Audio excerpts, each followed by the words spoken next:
Comet Halley is making its regular 76-year pilgrimage around our sun, as it has been doing for countless centuries.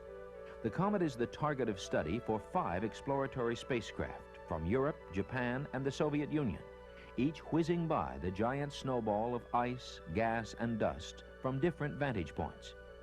The European Space Agency's Giotto spacecraft will be the most daring probe by taking a flight path just 300 miles in front of the comet's head. Giotto hopes to photograph the comet's nucleus. 2 other highly instrumented Soviet spacecraft, Vega 1 and Vega 2, are scheduled to fly by the comet at a distance of 6,000 miles, hoping also to obtain images of the comet's nucleus.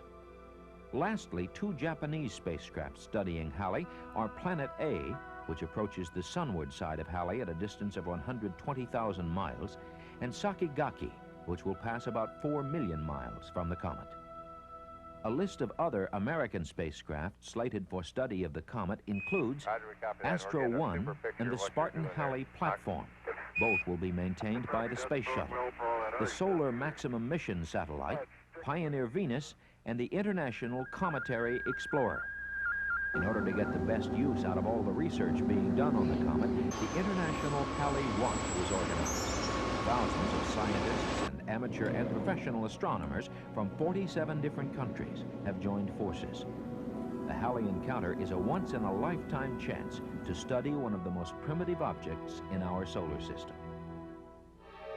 A program dedicated to visiting some of the planets in our solar system with 2 unmanned probes has had a history of success ever since its beginning. In 1977, Voyager 1 and Voyager 2 were both launched on their way to Jupiter and Saturn.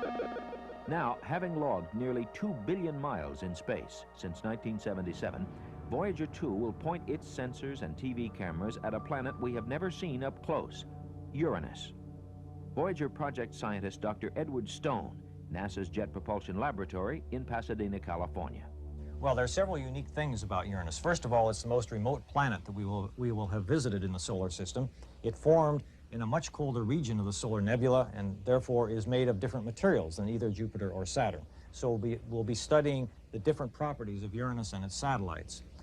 The other interesting thing about Uranus is that it's tipped over on its side with its spin axis at this time basically pointing at the sun. So it has a much different orientation with respect to the sun. Many questions will be answered during the encounter before the tiny 1-ton spacecraft ventures even further into our solar system to visit the 8th planet from the sun, Neptune.